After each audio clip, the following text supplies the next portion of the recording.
안녕하세요. JD 부장부서의 소장 조던입니다. 오늘은 AI 새로운 트렌드의 시작이라는 주제로 말씀드리도록 하겠습니다. 2024년 1월 10일 수요일 시장입니다. 유튜브 멤버십으로 자산을 10년에 10배, 20년에 100배로 늘리시고 조기 은퇴하시기 바랍니다. JD 부장부서 유튜브 멤버십은 영상 및 링크를 타고 가입하시면 됩니다. 뉴욕 마켓워치 CPI 기다리는 시장, 채권 떨어지고 달러 올라가고 주식 혼조다라는 기사가 있는데요. 어제는 나스닥이 0.09% 올랐으나 S&P 500 지수는 0.15%, 다우존스 지수는 0.42% 하락하며 끝이 났습니다. 메인 뉴스입니다. AI 새로운 트렌드의 시작. 로리 로건 양적 긴축 속도 조절 나서야 라는 이제 기사가 있는데요. 댈러스 연방은행의 로리 로건 총재는 양적 긴축의 속도를 낮춰야 한다고 했습니다. 로리 로건 총재의 발언은 양적 긴축의 피봇을 처음으로 언급했다는 데 의의가 있죠. 연준은 양적 긴축을 끝내면 바로 양적 완화를 할 수도 있습니다. 만약 양적 완화와 함께 금리 인하까지 동반된다면 금리에 짓눌려 있던 주식은 상승하게 됩니다. 이 여파로 성장성 있는 기술주들의 랠리가 월요일에 있었습니다. 4천여 기업 참가한 CES 2024 혁신 기술의 장 열렸다라는 기사가 있는데요. 지금 미국에서는 CES 2024가 열리고 있습니다. CES에서 가장 큰 테마는 바로 AI입니다. 선진국이 되면 개도국 시절과는 달리 생산성이 떨어집니다. 인건비가 올라 선진국에서 개도국으로 공장을 옮기기 때문이죠. 선진국은 주로 서비스 위주로 돌아가니 생산성을 올리기가 힘듭니다. 그래서 국가는 아이를 더 낳으라고 하지만 교육 수준이 올라가면 올라갈수록 오히려 출산율은 떨어집니다. 국가는 돈을 찍어 경기를 부양하려고 하지만 빚은 늘어나고 생산성은 그대로입니다. 즉 인구는 줄고 노령화 되면서 부채는 늘어나니 국가의 GDP가 늘어날 리가 없습니다. 결국 선진국의 GDP는 정치하게 됩니다. 그런 면에서 AI가 중요합니다. 왜냐하면 AI가 사람들의 고소득 일자리를 대체하기 때문이죠. AI 대체 가능성 큰 일자리 약 341만 개라는 이제 기사가 있는데요. 골드만삭스는 켄쇼라는 인공지능 트레이더를 몇 해 전 도입을 하면서 트레이더를 600명 중 2명만 남기고 598명을 잘랐습니다. 2명은 AI 트레이더의 보조 역할을 하는 사람들입니다. 이유는 해고된 트레이더 평균 연봉이 6억 원으로 높았기 때문입니다. 이로 인해 골드만삭스가 아낀 연봉은 약 3,600억 원입니다. 이러니 앞으로 생산성을 올리려면 AI가 필수인 시대가 되었습니다. 저출산 고령화로 생산성 향상이 힘든 선진국에서는 AI 시대가 시작하는 것이 당연합니다. AI가 아니고서는 이렇게 혁신적으로 생산성을 올릴 아이템이 과연 있을까요? 그래서 2024년 이후는 AI의 해가 될 것입니다. 엔비디아가 어제 신고가를 경신했습니다. 그 외에도 AMD, 아마존, 구글, 마이크로소프트 등 AI 관련 기업들이 어제는 줄줄이 올랐습니다. 윌리엄 바 부의장의 긴급 대출 프로그램 축소 영향으로 어제는 은행주가 크게 떨어졌습니다. 결론입니다. 마이크로소프트와 애플의 시총은 어제 약 3%로 좁혀졌습니다. 빠르면 이번 주에 마이크로소프트와 애플의 시총이 뒤집어질 것으로 보입니다. 혁신이 없는 기업은 시장에서 퇴출됩니다. 서브이슈입니다. 우리의 직업이 불안한 이유는 무엇인가? 직업은 일을 해서 먹고 사는 도구입니다. 그렇지만 직업은 사회적 신분을 나타내기도 합니다. 그런 면에서 일이 없다는 것은 단순히 먹고 사는 것을 떠나 나의 존재를 부정당하게 되는 것을 의미합니다. 즉 사회에서 쓸모없는 잉여인간이 된다는 얘기죠. 그러니 선진국이 되면 될수록 잉여인간은 늘어나는 구조를 갖게 됩니다. 왜 그런지 알아보겠습니다. 첫 번째는 신분제 사회입니다. 직업은 두 가지 의미를 지닌다 했죠. 첫 번째는 수입입니다. 일을 해야 수입을 얻을 수 있고 생활을 할 수 있습니다. 따라서 일을 하지 않으면 먹고 살 수가 없습니다. 두 번째는 아이덴티티입니다. 직업은 신분을 나타냅니다. 신분사회에서 직업은 내가 하고 싶다고 해서 할 수 있는 일이 아니었습니다. 주로 몸을 쓰는 육체노동은 천한 일로 여겨져 누비와 같은 신분이 낮은 사람이 했습니다. 그러나 머리를 쓰는 정신노동은 귀한 일로 여겨져 귀족과 같은 신분이 높은 사람이 맡았습니다. 지금도 이런 전통이 동아시아에서는 또 이어지고 있습니다. 관료, 변호사, 의사 등 사자 직업 같은 경우는 주로 머리를 쓰는 일이 많고 그들의 수입도 많을 뿐더러 사회적인 존경까지 받습니다. 그런데 만약 직업이 없다면 어떻게 될까요? 먹고 사는 것도 문제이지만 오랫동안 실업은 자신의 아이덴티티가 무너지게 됩니다. 따라서 실업률이 높은 사회는 반사회적인 범죄들이 늘어나게 되어 있습니다. 그런 면에서 현대 사회는 신분제 사회보다 불안합니다. 왜냐하면 신분제 사회에서는 정해진 신분에 따라 직업이 정해져 있으니 현대 사회에서는 자신이 되고 싶다고 되는 것이 아니기 때문입니다. 예를 들어 의사가 되고 싶은 고등학생이 있다고 칩시다. 그런데 의사가 되려면 상위 1%의 수능 성적을 거두고 의대에 합격해야 의사가 될 수 있습니다. 그러니 아무리 의사가 되고 싶어도 수능 성적이 높지 않으면 의사가 되지 못합니다. 신분제 사회에서 직업은 어쩔 수 없는 신분제 때문이라고 핑계라도 될 수 있지만 현대에서의 직업의 선택은 순전히 능력 차이이기 때문입니다. 그래서 원하는 직업을 갖지 못하는 사람들의 자괴감은 더 심해집니다. 두 번째는 산업 사회인데요. 신분제 사회에서 이제 산업 사회로 옮겨가면서 산업 사회란 고도의 경제의 고도 성장기를 의미합니다. 현재 베트남과 같은 사회가 고도 성장기의 사회입니다. 한국은 1970년대에서 1997년대까지 97년 IMF 전까지라고 볼 수 있고요. 일본은 1960년대부터 1989년 버블 경제가 꺼지기 전까지입니다. 고도 성장기는 일자리가 수도 없이 넘쳐납니다. 고도 성장기는 대량 생산, 대량 소비의 사회입니다. 따라서 누구든지 일하고 싶으면 얼마든지 일할 수 있습니다.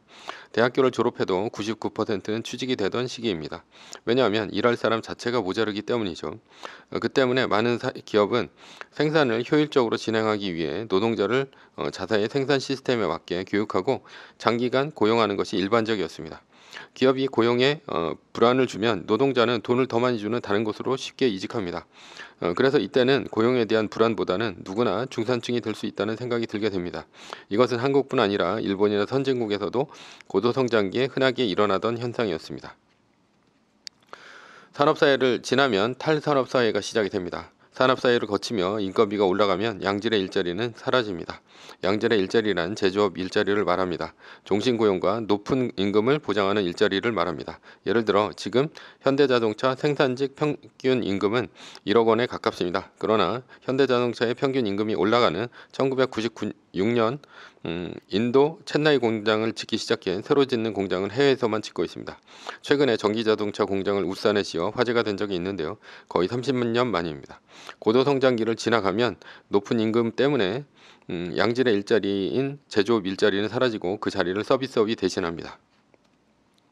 구매력이 높은 소비자는 다양한 상품을 싸게 사려는 욕구가 있습니다. 따라서 다른 사람과 구별되지 않는 물건은 소비를 하지 않습니다. 따라서 선진국 국민들은 타인과의 차이를 소비하거나 미적 감각이 뛰어난 물건이나 개성을 드러낼 수 있는 특화된 물건만을 소비하게 됩니다. 예를 들어 고가의 명품이나 애플의 아이폰과 같은 매니아층이 두터운 물건을 만드는 기업이 큰 부가가치를 올리게 됩니다. 그래서 탈산업 사회에서는 산업화 시대와 달리 기업에 필요한 인재가 다릅니다. 로버트 라이시는 탈산업 사회에 필요한 인재의 자질을 두 가지로 들었습니다. 괴짜와 정신분석가입니다. 괴짜는 마니아처럼 사물에 숨겨진 가능성을 찾는 능력을 가진 사람을 말합니다. 스티브 잡스, 일론 머스크와 같은 천재들이 이런 종류의 사람들입니다. 정신분석가는 사람들이 무엇을 바라고 있을까를 정확하게 파악하는 능력을 가진 사람들입니다. 이 두 가지 능력을 갖춘 사람이 탈산업화 시대에 전문적인 핵심 노동자가 되어 살아남습니다. 이때의 기업은 글로벌화가 진행됨에 따라 전 세계적인 물건과 경쟁을 하게 됩니다. 예를 들어 삼성전자의 갤럭시4는 세계적인 기업인 애플인 아이폰과 경쟁을 하게 됩니다. 이러한 경쟁의 와중에 경쟁에서 뒤처진 모토로라, 노키아 등이 이미 몰락했습니다. 세계적인 기업들이 경쟁을 통해 고품질이지만 싼 물건을 소비자가 쉽게 접할 수 있게 됩니다. 따라서 기업은 생산성 향상이 힘들기 때문에 노동력의 코스트를 줄이게 됩니다. 이러한 과정에서 탈산업 사회에서는 노동력의 양극화 현상이 일어나게 됩니다. 첫 번째는 창조적, 전문적 능력을 가진 전문가입니다. 높은 급여를 받고 정규직으로 일합니다. 두 번째는 단순 노동자입니다. 비정규직, 파견사원, 아르바이트로 일합니다. 탈산업 사회에서 기업은 정규직을 얼마나 줄일까요? 라이시에 따르면 산업사회보다 10%에서 20% 사이로 대폭 줄인다 했습니다. 결국 탈산업화 사회에서 양질의 일자리인 정규직은 줄어들고 불안정한 비정규직 일자리가 대폭 늘어나게 됩니다. 대부분이 비정규직으로 근무할 수밖에 없는 상태가 됩니다. 공교롭게도 우리나라의 500인 이상 대기업과 공사 등 안정적인 일자리는 약 10%입니다. 예전 산업사회인 1970년대는 대부분이 안정적인 일자리인데 반해 지금은 10분의 1 토막으로 줄었습니다. 이렇게 정규직 일자리가 줄어들게 되면 노동자의 경쟁은 한층 심해집니다. 한국, 일본, 중국과 같은 경우 정규직 일자리를 얻기 위해 교육비 지출이 늘어납니다. 지방의대의 커트라인이 서울대 공대를 넘어섭니다. 여성과 남성의 일자리 경쟁이 치열해집니다. 여기서 가장 불안정한 계층은 누구일까요? 탈산업화 사회에 접어들었을 때 취업을 하는 청년들입니다. IMF 전까지만 해도 4년제 대학 졸업하면 원하는 곳은 아니더라도 웬만하면 괜찮은 일자리에 취업은 했습니다. 그러나 지금은 명문대를 다니고 스펙을 아무리 쌓아도 취업이 힘듭니다. 왜냐하면 그들은 경험이 없는 사회초년생으로 기업에서 바로 쓸 수 있는 인재가 아니기 때문이죠. 게다가 탈산업화 사회가 들어오면서 정규직 일자리 자체가 10분의 1로 줄었습니다. 그러니 대부분의 청년들은 정규직이 아닌 비정규직이나 아르바이트 등으로 빠질 수밖에 없죠. 그리고 앞으로도 비정규직의 비율은 계속해서 늘어날 수밖에 없습니다. 청년층의 실업률은 올라갈 수밖에 없습니다. 자신이 원하는 직업과 현재 할 수 있는 일과는 괴리가 너무 심하기 때문입니다. 예를 들어 A는 외국 유학을 하며 박사까지 땄습니다. 그러나 한국의 대학 교수 자리는 너무 적어 비정규직인 시간 강사로 일해야 합니다. 그렇다고 앞으로 시간 강사를 계속한다고 해서 대학 교수가 된다는 보장도 없습니다. 결국 그는 생활고에 못 이겨 비정규직인 대리운전, 편의점 알바 등을 해야 했습니다.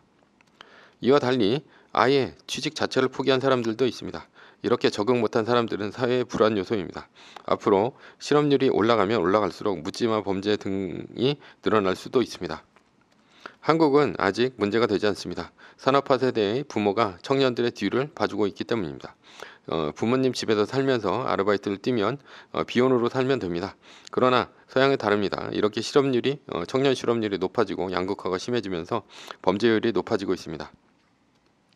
부모가 영원히 살 수는 없습니다. 부모의 집에서 부모의 연금과 돈으로 죽을 때까지 함께 살 수는 없다는 얘기죠. 한국도 사회의 하층으로 떨어진 사람들의 불안정이 터질 날이 올 것으로 보입니다.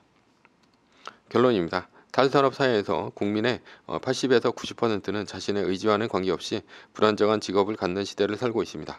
그리고 그러한 영향으로 인해 출산율이 떨어지고 범죄율이 높아질 것으로 보입니다. 매뉴얼입니다. 세계 1등 주식은 전고점 대비 2.5% 떨어질 때마다 10%씩 팔면서 숏을 치며 리밸런싱을 하다가 나스닥 마이너스 3%가 뜨면 숏을 치며 말뚝을 박습니다. 그러다 반등이 시작되면 V자 반등 리밸런싱을 하면 됩니다. 자세한 내용은 JD부장연구소 인강 사이트에서 강의를 들으시거나 동영상 밑에 리밸런싱 말뚝박기 댓글 링크를 참조하시기 바랍니다. 전제는 세계 1등 주식은 우상향 합니다. 매뉴얼을 지키며 세계 1등에 투자하면 매년 25%의 복리로 10년간 10배, 20년간 100배로 재산을 불릴 수도 있습니다. 위의 상황은 매뉴얼일 뿐입니다. 따를 사람은 따르고 참고할 사람은 참고하시면 됩니다. 주식을 사고 파는 것에 대한 모든 책임과 이득은 자신에게 있습니다. 매뉴얼을 지키려면 머리를 쓰지 말고 머리를 쓰려면 매뉴얼을 지키지 맙시다. 오늘은 AI 새로운 트렌드의 시작이라는 주제로 말씀드렸고요. 지금까지 JD부장연구소의 소장 조던이었습니다. 컨텐츠가 좋았다면 구독, 좋아요, 알람 설정 부탁드립니다. 지금까지 들어주셔서 감사합니다.